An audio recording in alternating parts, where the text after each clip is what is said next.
All right, well, Bismillah ar-Rahman ar-Rahim and Assalamu alaikum wa rahmatullahi wa barakatuh, everyone. Um, Today, inshallah, we're actually going to be speaking about a topic that's really different. And this is really going to be, I would say, the beginning and the introduction for the topic, and not necessarily the actual topic. And this is a very, I would say, a very much needed topic, because during our times, we have a lot of people that are actually struggling, and especially the younger generation, really struggling because of living in, I would say, in a system that is very different from a Muslim system. But guess what? It's not just a system that's different than the Muslim system, it's even different than a Christian system. And it is really challenging to even see that even the Muslim activists are more leaning towards those that are, let's just say, totally different in at least in their ethics, or even in the system, in the systems that they would propose, and then we would relate to them in considering our activism. That becomes a very challenging thing. It's not just in terms of the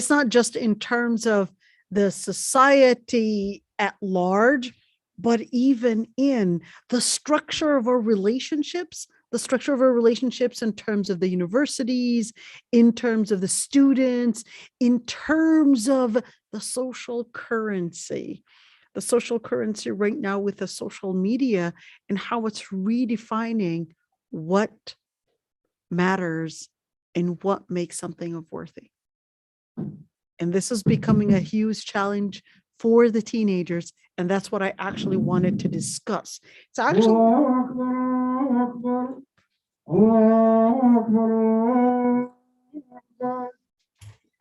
أشهد أن لا إله إلا الله أشهد أن محمدا رسول الله أشهد أن محمدا رسول الله حي على الصلاة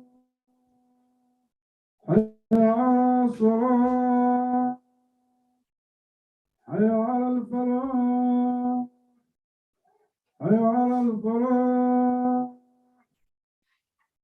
الله أكبر الله أكبر لا إله إلا الله. Are they going to be praying right now? No, I don't know. All right, so just until they start praying. So let's continue right there. So the students right now, or let me say the Muslim community, is actually facing a number of different challenges, and they're the most important dilemmas is really, one, the dilemma of wanting to meet a certain standard. And then the second one is really to impress the parents. And that brings in a conflict of culture or / religion and the society that comes from a totally different paradigm, a totally different base. And then you actually find this confusion of, how do I actually really live to be proud of my Islam? How do I actually live to be at that level? How do I actually get there is always the question. So the reality that surrounds us is that many are falling in many cracks trying to obtain, for example, a degree, trying to get a job. And then, of course, they're torn between studying, maintaining identity. And then the challenges are not only on the non-Muslim and not only, let me call it the lifestyle in general, but even the Muslims themselves are becoming a challenge. So what do I mean by that? You're seeing a lot of the Muslims, it's really sad to admit that you're starting to see a lot of the Muslim friends are actually doing haram things more than the non-Muslim friends. In fact, you might even see that the Muslim friends are pressuring you to probably take off your hijab or change from the way you're dressed, or probably to give up on your identity, while you might see the non-Muslims respecting more and not crossing the boundaries. This is what we're actually seeing on campus and what we're seeing within the Muslim community. In fact, you might actually see that it could be possible that a Muslim might even feel a fitna from a Muslim community, probably even less than the fitna you would find from someone else. Well, does that mean I should leave the Muslim community? Well, that's not what I'm saying. Please don't misunderstand my words and put in my words in some sort of dichotomy. We're gonna talk about how dealing with the Muslim friends and the society. I've had Muslims take their children out of the duksi, out of the Quran classes, because of the foul language that is found in the duksi, that is probably not even found in non-Muslim in public schools. Please don't put my words in dichotomy. But here's one thing. Let's talk about one segment at a time. The first segment, and which is actually the most dangerous part of what is really, I would say, swallowing and indoctrinating the Muslim students and the Muslims and the Muslim teenagers. There are actually two parts for the system. The first system is really the system, the secular atheist system and the postmodern system and the liberal system, which you may not actually see. You may just live your life day to day and move on and not realize that there's actually a system that is behind, and I would say organizing the educational system that you are consuming. You may not recognize that there's actually an area that is considering what you should know and what you shouldn't know, and how you should know things and why you should know it. There's an area that basically acts as the board to regulate how you should live, even when we're talking about relating with your friends, or when we talk about how you see ethics and morality, without you realizing there's an area. You can call it an agenda, you can call it the board, you can call it whatever you want, but there is a whole philosophy that is acting as the vertebra that's making the whole system stand up in the way it is. If you don't actually dissect, and I would say scrutinize to see farther than the system, then you're simply a blind consumer. You're simply a blind consumer. And that's what Islam does not want you to be. Islam doesn't want you to be a blind consumer and actually tells you, well, you don't do that idolatry. What does that actually mean? In Islam, if you always look in the Quran, there's always this foundation in where it's always telling you, fight off the idea. What idea? Not because something has become normalized, it doesn't make it as right. That's number one. Fight off the normalized perspective, the normalized vision of what makes something right. That's number one. Number two, you want to go back and ask yourself, where does this idea come from?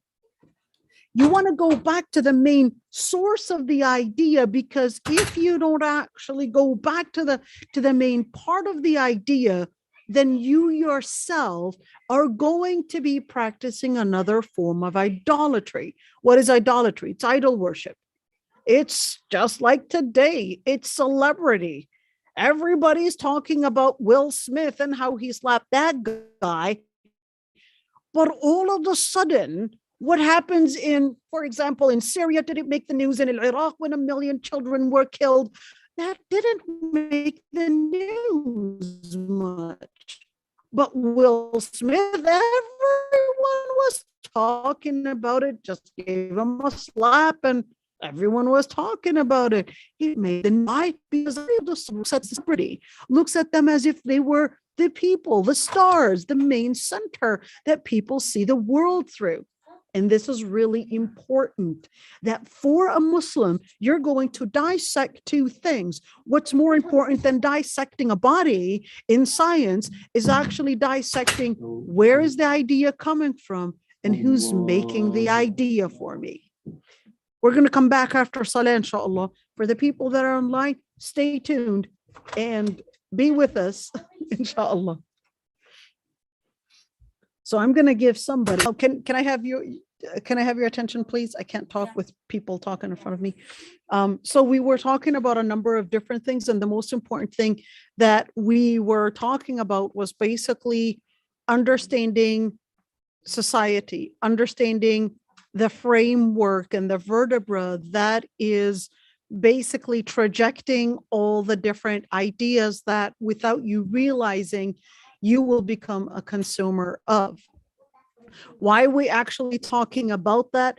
Because when you look at the history of the prophets, when the prophets were explaining to people why what they are doing is wrong, or why that idea that they are practicing in terms of whether we're talking about ethics, just like Prophet Lut alayhi salam or Prophet Shu'aib alayhi salam, he was basically scrutinizing certain ethics that they were doing, or whether we're talking about the idea in the center of how they viewed God or how they viewed life, which is the center as the creed part of it, just like Prophet Nuh alayhi salam, Prophet Ibrahim alayhi salam, that acts as the center. All right. So that center, you could see that the prophets were always focused on in bringing it to the focus, because that is what makes the lens that you see the world through. Whenever they wanted to clarify that lens, that is the prophets, whenever they wanted to clarify that lens, they would also put in, let's say, the microscopic lens, and let them also, they would shed the light on their behavior and actually say, well, let's look at the resource of your idea and where it's coming from. And let's also look at the consequence of your ethical paradigm and see the impact it has on the society. And this is really important to talk about, because when you are a consumer of an idea within your society, all right, so you would go to school thinking that, well, I'm here just getting an education. You don't recognize that there is a philosophy, that there is someone out there or some people out there that are actually laying out the boundaries of what is right now called an education.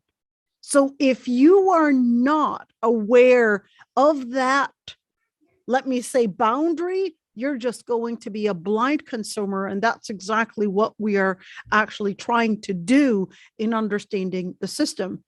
So what is really happening? Like I said earlier, I'm just trying to recap what I said earlier and kind of go over it. When we look at two sides, you're looking at an educational system, and you're also looking at an environmental system. I'm not talking about the ecosystem here, but I'm actually talking about the environment that surrounds you, especially with the social system, the social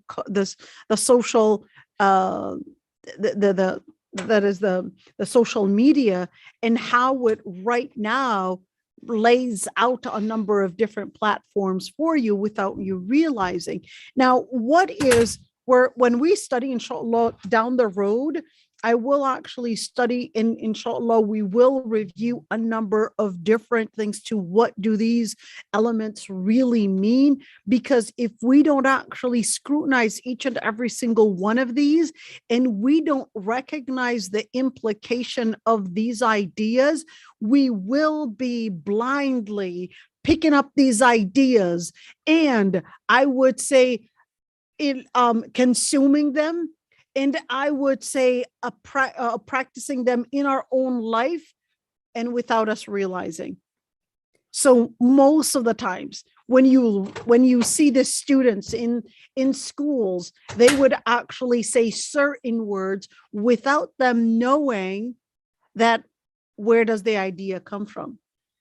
Who actually founded the idea? It just seems so American. It just seems so modern. It just makes it seem like it is somehow pertaining to freedom. It is civilized. It is common sense, without you realizing that no, the idea actually is consumed. The idea is actually a product. It's a product sold to you without you realizing the most dangerous things about idea production is that there is many times no label on it. You consume it by simply being in that area. It is sold to you as an education, and at many times you may not realize that this so-called education is, a matter of fact, an indoctrination. What is the difference between an indoctrination and an education? Well, an education really reflects something that we had learned, etc. But an indoctrination carries someone wants you to understand the world in a certain way. What does that actually mean? Someone or some groups are basically designing how you relate with ethics, how you relate with yourself. What is the definition of a number of different things that surround you? And without you realizing, you could actually be, without you realizing, a consumer of that product. And you would think of it, hey, this is common sense. How do I know if something is common sense? And how do I know if I'm indoctrinated? And how do I know if I'm actually doing the right thing? It's so scary. You know why? Because when your mind is supposed to be the tool to dissect what your mind was supposed to give you as the information, how do I actually separate myself away from my mind that's telling me that that is the truth? Do you see what I'm saying? It's like, is it possible that mind can actually contain all the truth? But wait a minute. How can the mind think about the mind? You understand? It's so hard to actually recognize. How can what is that? I mean, yeah. Can you pass me my jacket? Sure. Go ahead. You take it. I can't. Oh man, Fatuma. So how can the mind, I don't know what you guys are saying, but okay. I don't know. How can the mind actually be the one to actually think of the different things? This is really scary, because the second that you actually think of what the mind can do, it really becomes really limited in the way that it could outreach and the way that it could oversee different things.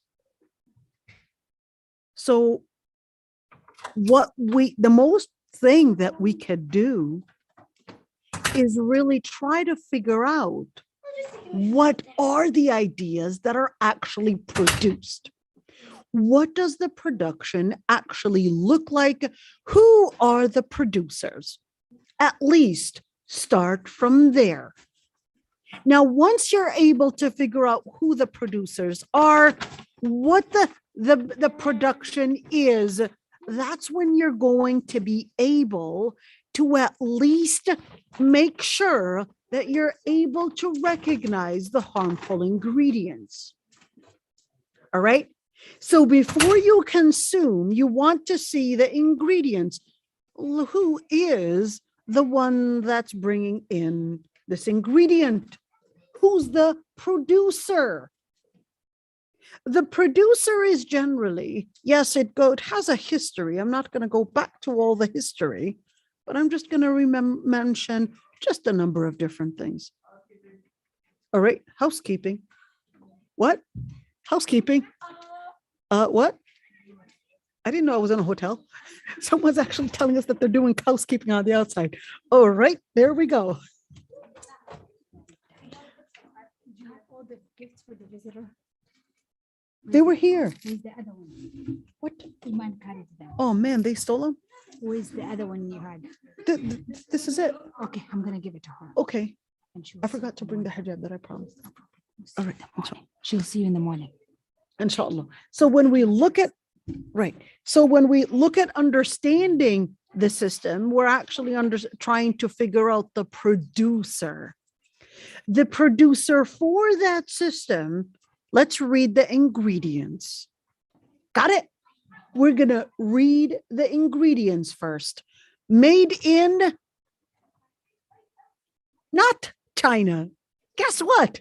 It's actually made in the USA, made in Holland, made in France, made right here by who? By a lot of those people that will go back to the Satan. Scary, huh? So let's see. We'll see. Hold on. So when did they actually make that company? When did the company actually start? The company started farther than the 1600s. Oh no, help us. Fatuma, get up. The company actually started farther than that. And the company actually started back during the Middle Ages, when let's get away from the scripture and let's perceive the scripture as the place of taking man behind. So what should we see? Well, let us now see that human and mankind and human brain is the source of truth. So what should we do? Well, since it is the source of truth, then therefore, let's make sure that we separate anything deist. What does deist mean? Religion, from our general life practice. So what should we do? Let's start with bringing in a whole separation between church and governance. So what does that actually mean? This is really what secularism stands for. It's a complete separation between church and state, or let's call it between God and governance. Now, what is the implication of that? Who is actually the founder of that idea? Well, the founder is really the atheist system. The atheist system is different than the system today, because the atheist system at the time was really the system that in the beginning it wanted to do that separation, but fast forward, the system actually wanted to bring a complete end to God. So what was that? And who was that? It wasn't just one. It was really a lobby. although it wasn't necessarily called a lobby, but you would call it a lobby by seeing the different agenda, by seeing the political pressure, by seeing in the trajectory of how it was working on ground. So what does that actually mean? Well, you look at the different figures that were there throughout history, and the most important figures, it actually took a number of different stations. Those stations, yes, maybe started with Martin Luther, not Martin Luther King, that African American man, not Martin Luther King Jr., but it really took in a different history. Let us reread how we understand the scripture. Let us reread how far God affects society. Let's reread and re-see all that. And then little by little, by the time of a guy named Sigmund Freud and those, God, according to Sigmund Freud, was actually dead. Well, what did he mean by that? He didn't mean that God literally died, but he actually considered that it was time to end the power of God in people's lives. So what does that actually mean? Well, that actually means let us start a new way of understanding the world and how we understand even ethics. So what did he consider? Well, it wasn't just him. It was a new lobby that was starting to put in a layout of different things. But we need people to have a purpose for life. We can't just have people living without a purpose. So you got another French philosopher.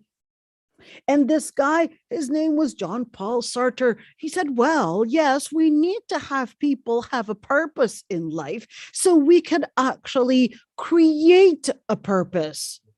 So you'll have the deists, the deists, which are basically those that would say there is a God, and they would say, well, purpose preceded existence, meaning purpose came before existence. In fact, when you say purpose came before existence, what that essentially means is that purpose is to be found and not created. Purpose is to be found, not created. But you had, again, the system was coming in. Well, you had his favorite lover of the time, none other but Simone de Beauvoir. Who was this lady? She was basically the lady that is considered not the founder of feminism, but she basically was, I would say, the godfather of feminism. What about her? Well, we don't need men in our life.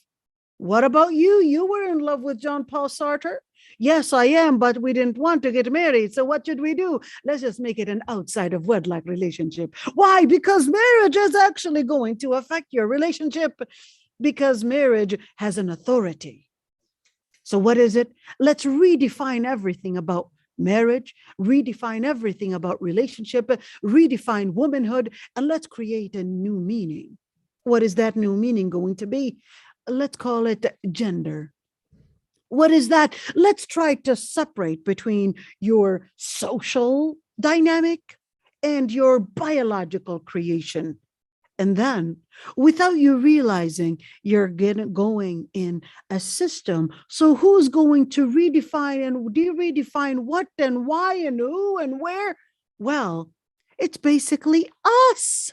We, the human beings, we can just redefine everything, because remember, and you got another figure who also said the same thing. Hey, since there's no purpose in life, since we could just invent a purpose in life, and since we are the individuals, are basically the center for existence, so therefore let us just enjoy life.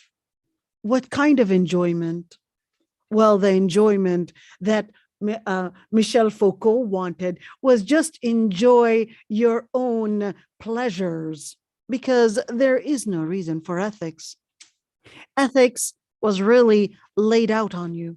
And without you realizing, you've got not just philosophers that lived in one time, but those were actually the main figures.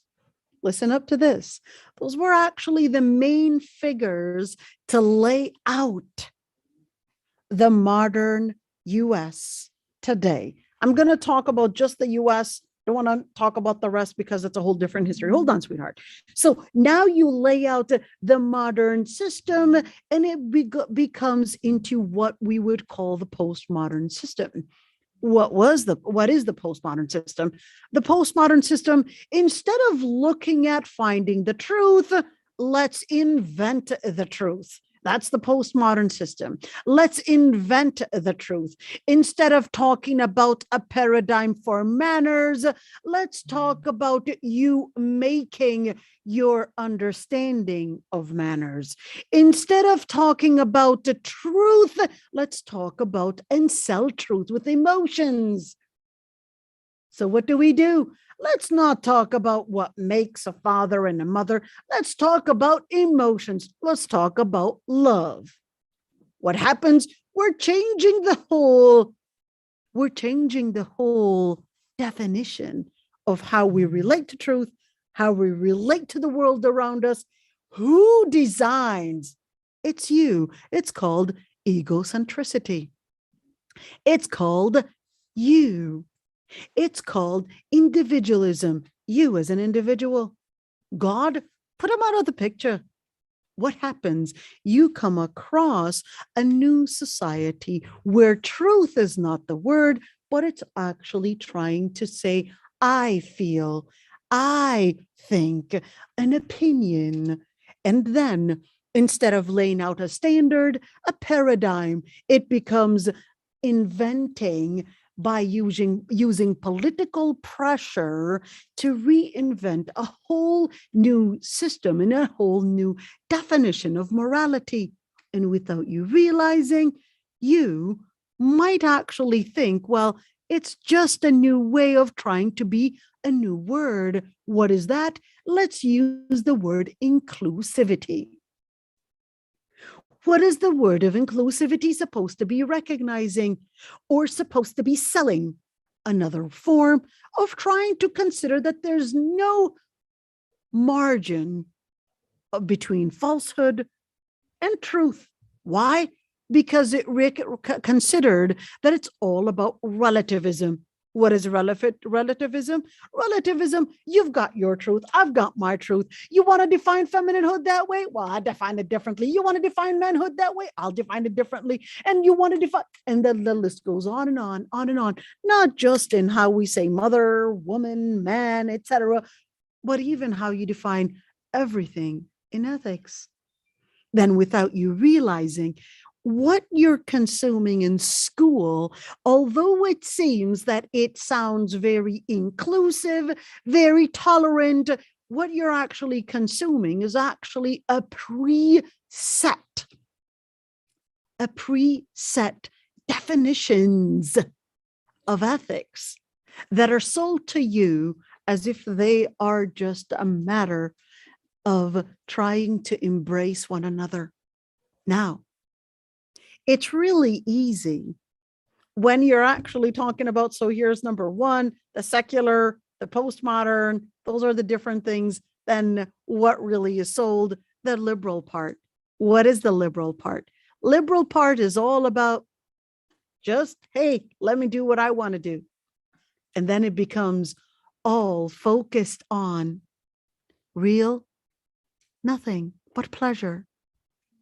You are the one that designs what pleases you. And of course, what pleases man is really the same thing as animal. It's food. Of course, what brings in that existence, drinking, and of course, reproduction. And when we live within that paradigm, we live within that system, we become just like animals. So Islam tells you, wait a minute. You have a purpose in life. Stop right there. Your life goes beyond an animal life.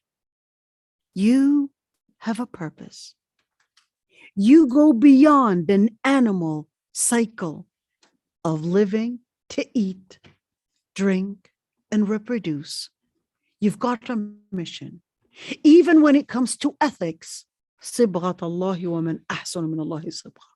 even when it comes to ethics, you live. There is a paradigm that was set from the atom to the very smallest thing, from the atom to the very highest thing up in the space. Everything goes within a system. You as a human being, not because you have a free will, it doesn't mean you go off the system. You too are within the system. From the atom that goes around with the electrons and the protons to all the way in the space, and how things would turn around, and to do that type of going around and rotation around the sun. Not any different, are you? You're within the same thing. So how did this idea actually go from an idea in probably philosophers or different figures in history to actually becoming something taught in schools without us realizing?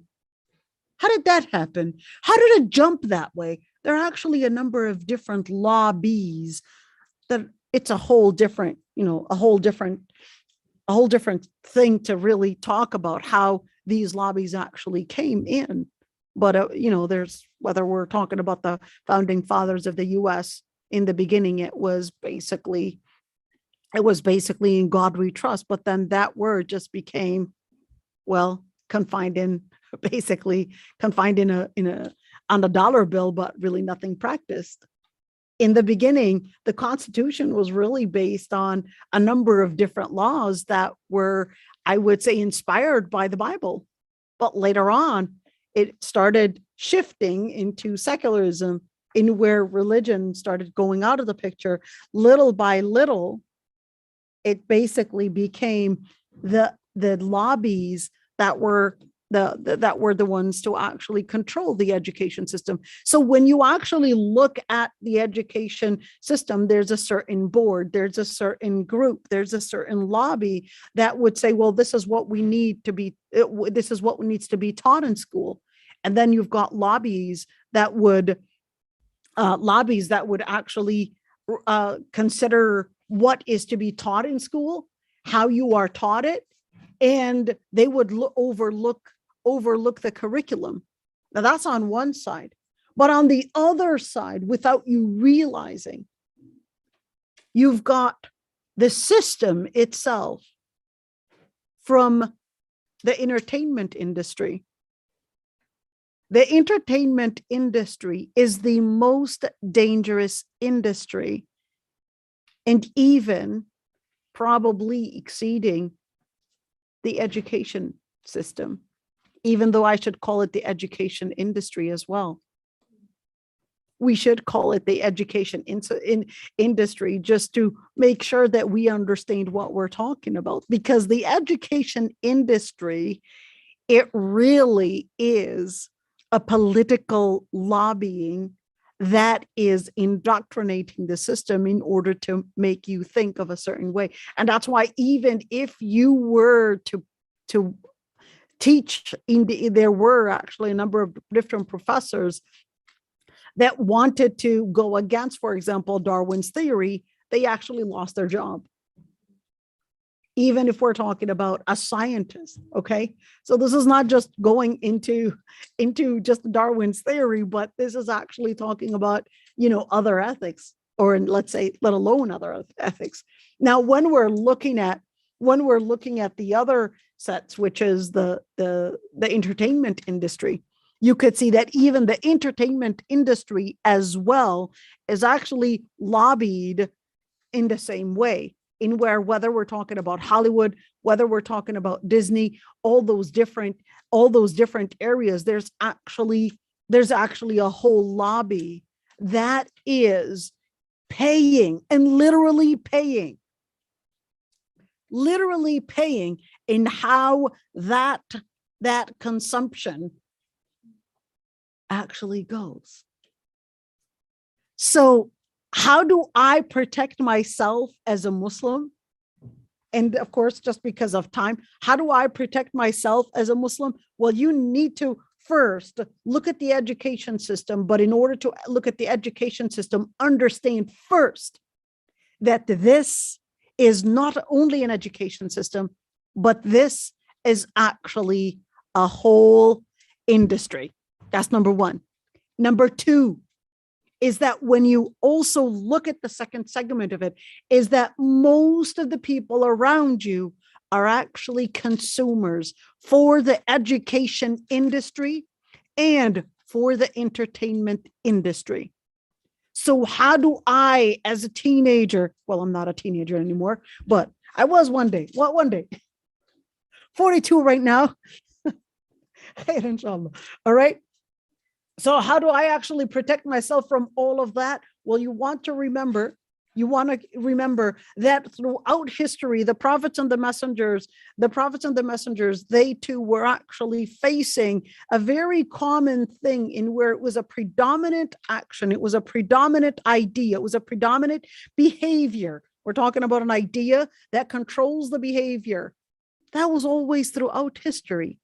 But during our times, it is actually a lot more powerful because it is actually in your phone. It is actually in your own home. Before you were able to isolate yourself, but right now it is actually controlling every single area of your life, unless you choose to be aware of how you protect yourself from being a consumer to being a person that is not blindfolded.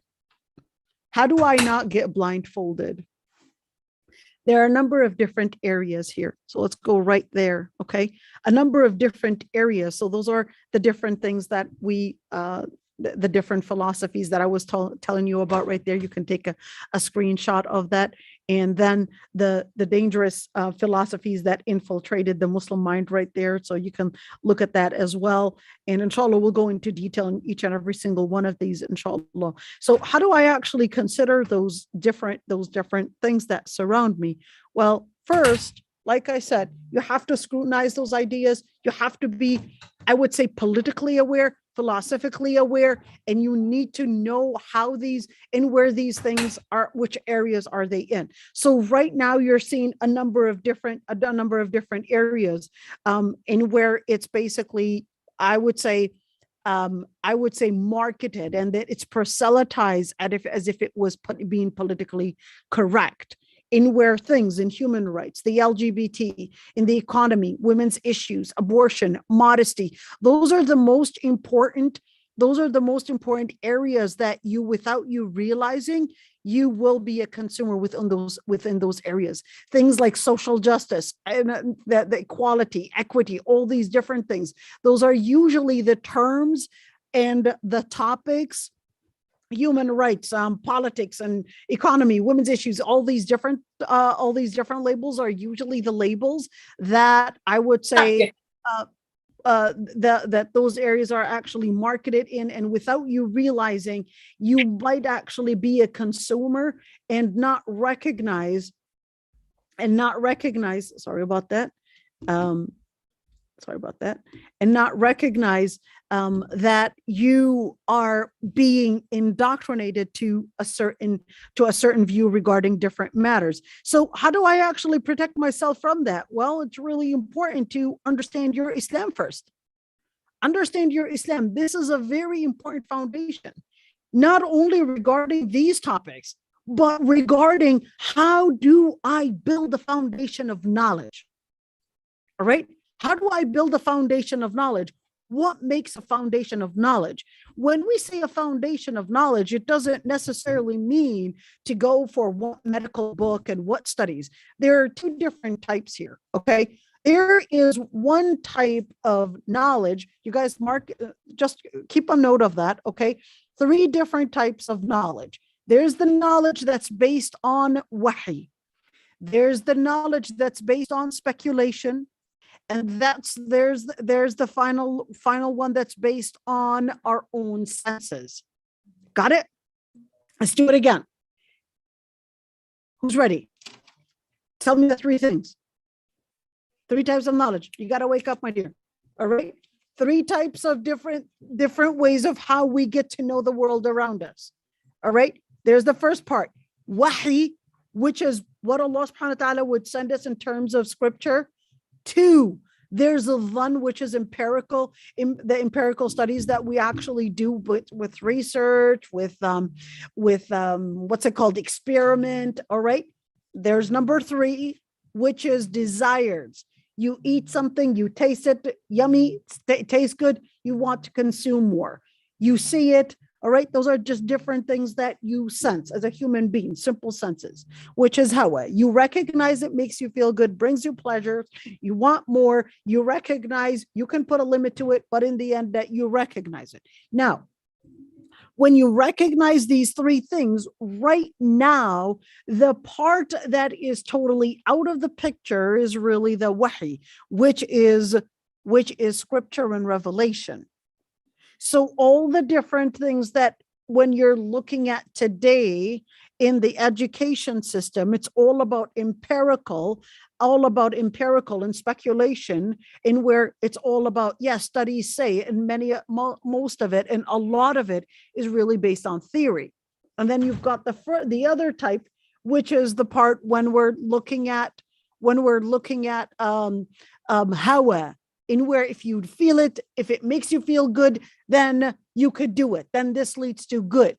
If it makes you feel good, then it leads to good. All right. So this is really quick when we're talking about the different views of how we understand the world around us. So when we look at, why did I mention these 3 points? Pay attention. Why did I mention these 3 points?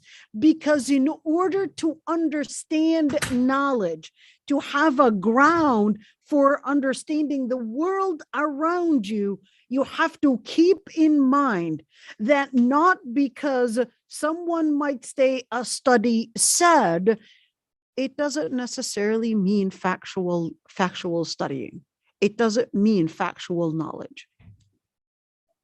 Are you with me here? Good.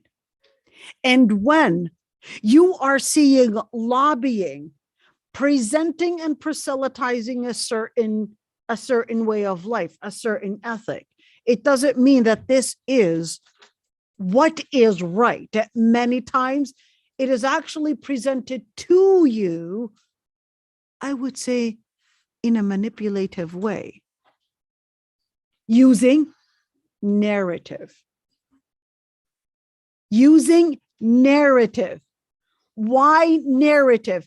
Narrative is a way of presenting, instead of the idea, instead of the argument, instead of the logic, presenting it in a way of emotions. So the second that you start saying, well, wait a minute, God created the world, male, female, for reproduction, you're going to have an opposition that's going to tell you, well, now you are trying to lay out and dismiss people's orientation. And what's that going to lead to? That's going to lead to labeling you homophobic. And what's that going to lead you to? Well, that's going to lead you to you trying to bring in the argument, trying to bring in, putting in the evidence and the facts of how God created the world and how the world functions and how this actually brings in the human race and all that stuff. But then you're going to be perceived as somehow, then a narrative will come at you. The whole idea is not going to be discussed whatsoever and trying to prove your argument right or wrong, but it's going to lay out a narrative against you, or it's going to label your words as a narrative. Now, this is really important to recognize, because if you don't recognize how the game is being played, you're just going to be a consumer. And you're going to try to put in your ideas, and the person in front of you is just talking about a narrative. So by, let me call it, dissecting and putting in the different blocks in front of you, putting them in the different spots and where they belong. That's the first method of understanding. Am I a consumer? Or am I someone that scrutinizes the label before consumption? What do? I look in between the words. I go beyond the label. I go beyond the label of the word inclusive to actually see, what does it actually mean? So what lens do I actually use? You've got, when you wear glasses, you wear two lenses. You got a lens, Quran. You got another lens, Sunnah. You see the world through those two lenses, Quran and Sunnah. Together they make al-Wahy. And then you'll be able to go beyond narrative and actually do that x-ray and look at the backbone of that idea. You become a person to see the vertebra of every idea before you start becoming a person to dance with the devil. Without you realizing, the second thing is the entertainment industry. Movies, games, all the different whatever called games. I hope I'm up to date with at least the names. What happens? They become the industry that's shaping a new language, a new behavior, a new entertainment, and the most dangerous way of indoctrinating anyone is while they're getting entertained. Why? Because they're not even recognizing where they're leading themselves to, where they're taking themselves to. They're not even recognizing it. They're doing it while they're being entertained. They're playing a game, but the game is all full of foul language, but they're not recognizing that. It just becomes in their subconscious mind, and it starts reshaping their behavior. What do they become? Cloned. They become cloned, blinded, cloned, and they would follow along the flow. What is the system that is right now proselytizing these two elements, the entertainment industry and the education industry? It's number 3. What is it? Social media, my friends. Social media is actually right now going on the rise amongst teenagers more than the adults. Why? And there is actually a very interesting study in where it's actually making a correlation between the rise of the statistics in depression amongst teenagers and the rise of social media and gadget usage. A very interesting study that even talks about how social media acts as this new method because we learn from compliment. I compliment you, you don't necessarily know what the philosophy of that behavior is. But what happens? You get a compliment in your mind. This behavior grants me a compliment. This behavior, therefore, feeds my endorphins. It makes me feel good. Therefore, this behavior is actually good. What does your mind make up of it? Your mind makes up of it. More of that actually means it is ethical. It is good. It is wonderful. I deserve to be complimented. I was complimented for it. Then what happens? Then when you are asked to do, for example, something in Salah, Dean, you're not complimented as many times. Your brain is telling you, this is not getting me the compliment. And that's why you will see many teenagers dropping out of the religion and out of different, what they would call them, institutionalized religions, because they are used to the social media giving them the compliment. But in the religion, you don't expect necessarily the compliment in the same way. So what happens? The subconscious mind starts interpreting it as, well, I tried it and it wasn't for me. So that's why you see a lot of teenagers, they're basically stepping out of the religion because they would say, I tried it and it wasn't for me. Why? Because they interpreted it as, well, it didn't give me the compliment that I was looking for. It didn't give me the happiness that I would usually get in entertainment. Now, we know that there are different things that basically produce in your body. When I would come to you, Zainab, you look great. You look outstanding in your clothes. There's something that makes you feel good about it. Zainab, the other day when you shared your food, you were just beautiful. That was so nice of you. Another type of this compliment, it actually feeds different areas, even in the brain. Now, here's one thing, is that for teenagers, they usually don't get this compliment when they're actually practicing the religion. But there's actually more compliment while going on social media when the behavior is not necessarily within a certain structure. So what does that mean?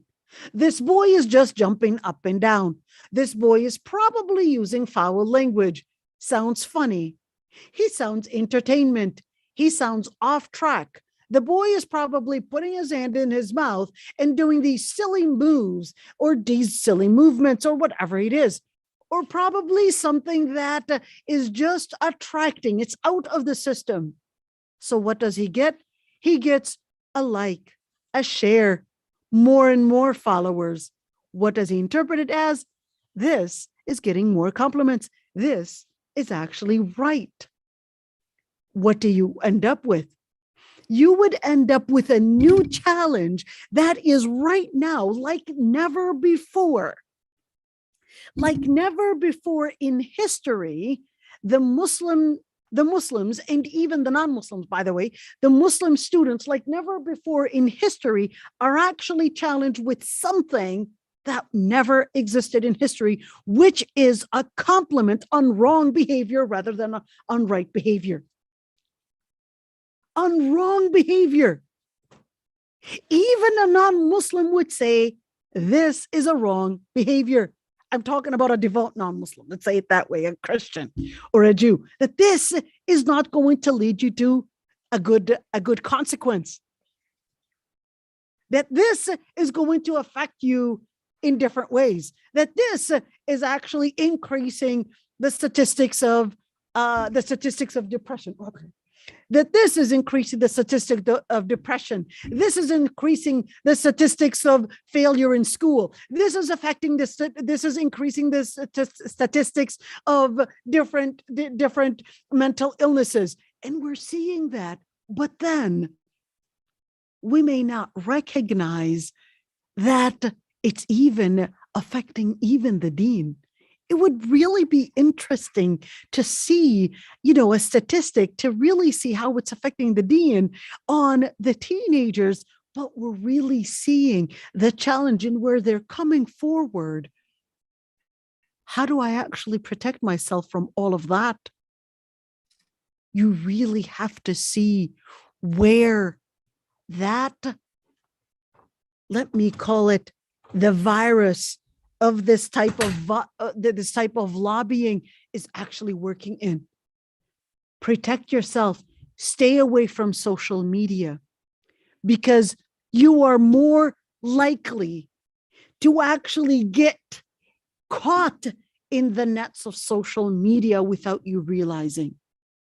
2, stay away from the entertainment industry.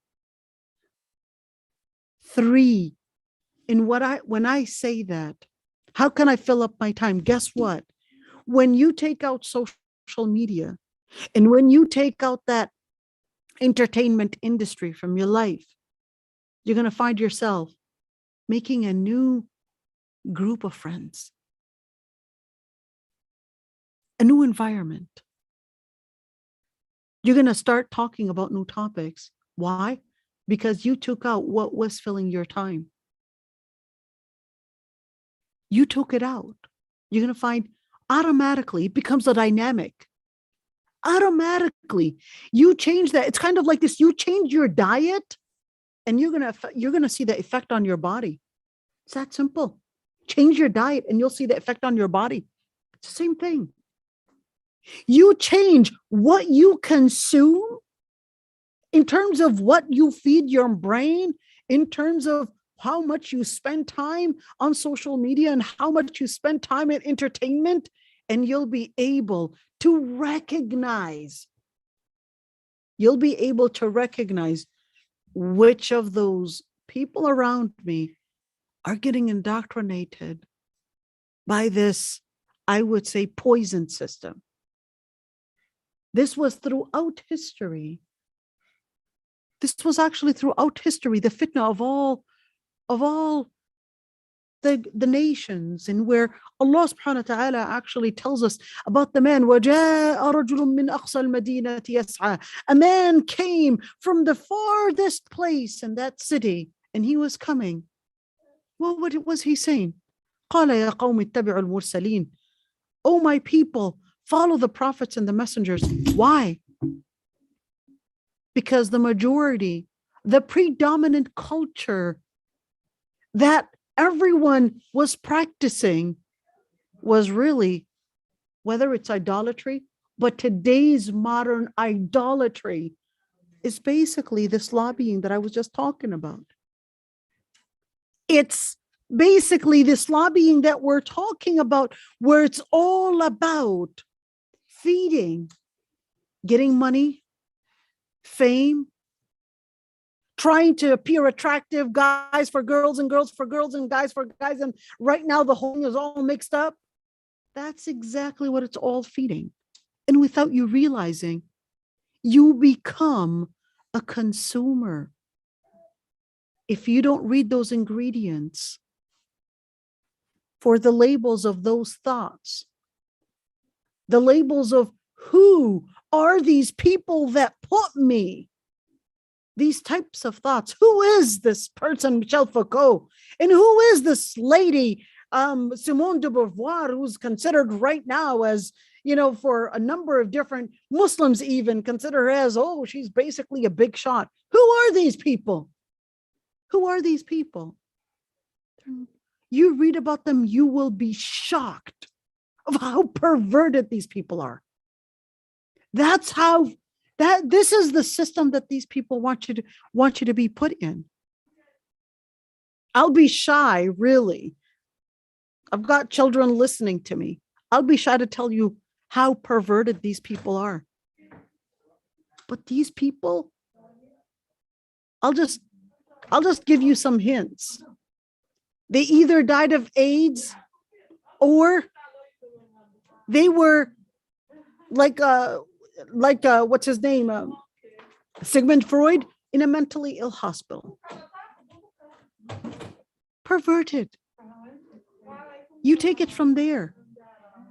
Their life was so perverted. Is this what these people are trying to take us to? The answer is absolutely.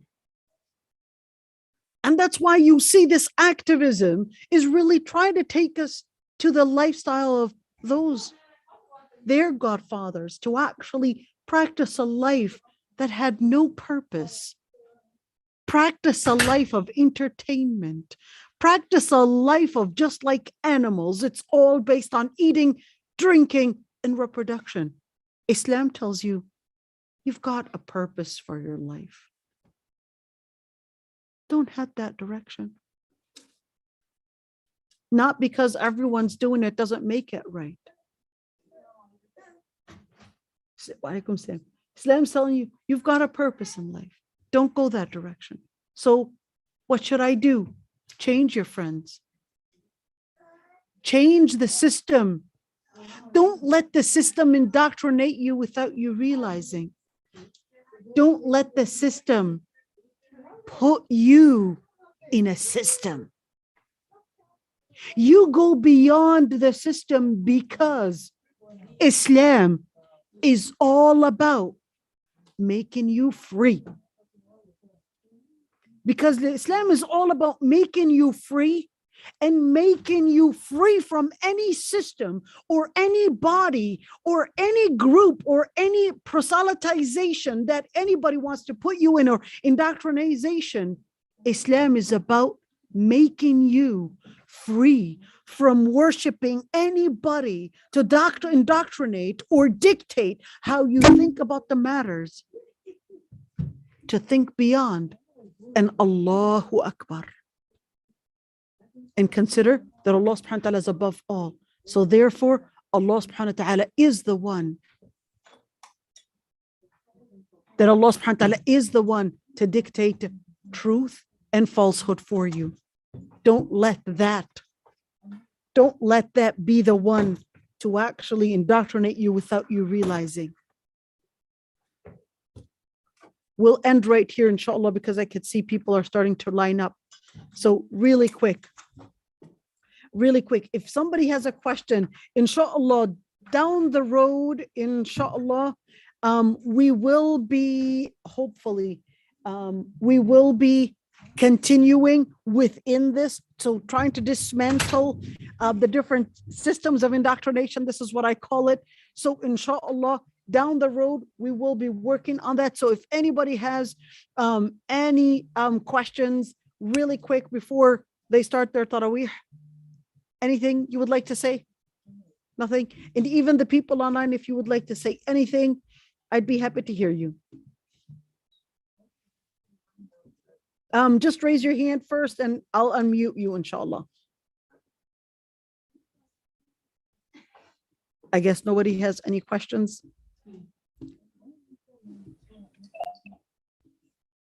All right, you can raise your hand if you want, and well, inshallah.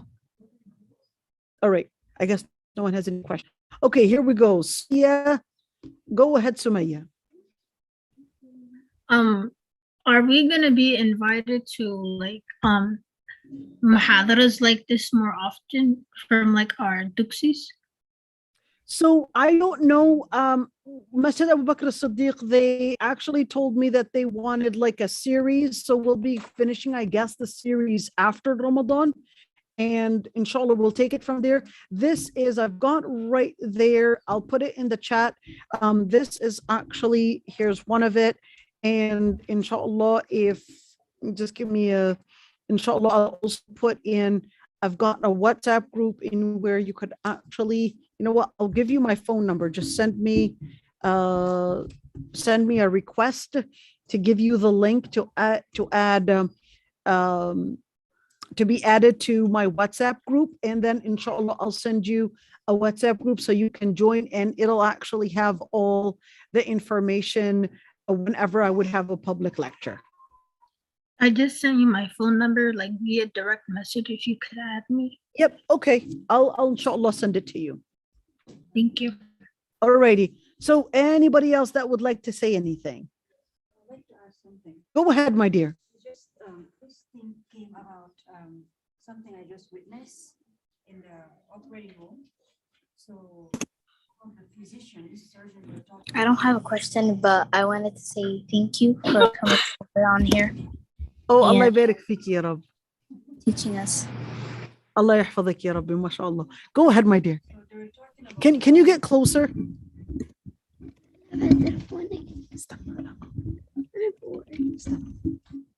Go ahead, my dear.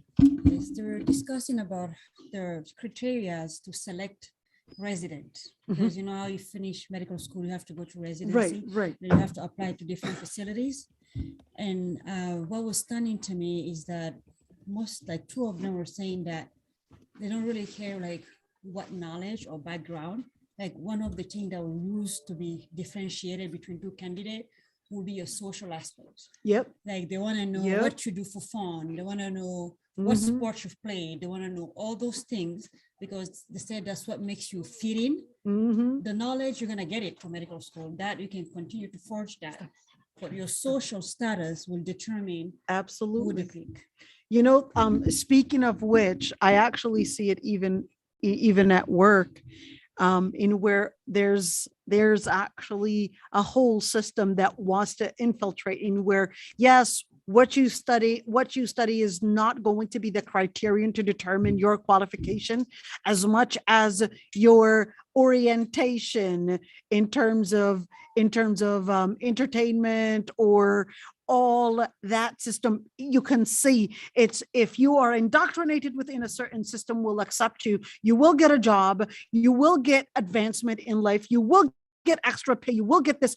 The second that you refuse to be within this indoctrination, you will end up losing your job, you will not get an advancement, the pensions, all these different things, and even college degrees, even your grades, they will be affected.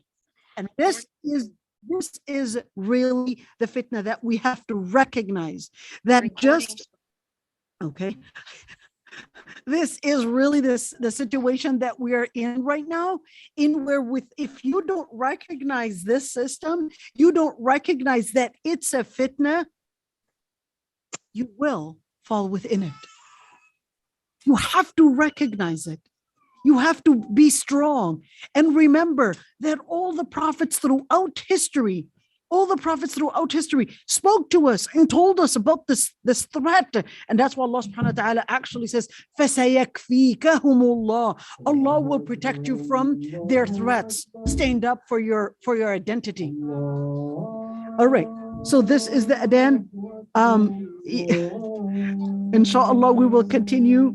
Allah yahmiku ya Rabbi yahfadhku. We'll continue, inshallah, some other time. Inshallah. On this link, we do actually have every single Friday a tafsir lecture. Assalamu alaikum. Someone is a host. Someone is a host. Support the market on Maryland. Okay, jazakallah khair, sister, all of you, and Ramadan Mubarak. Allah yahmiki ya Rabbi. Allah will reward you your time, and jazakumullah khair, sister. Also in St. Paul, Allah and yahfadhik. allegedly shot and killed Amin his ya daughter. All right, so we will all see you, inshallah, during our tafsir classes. Assalamu alaikum. Wa alaikum assalam.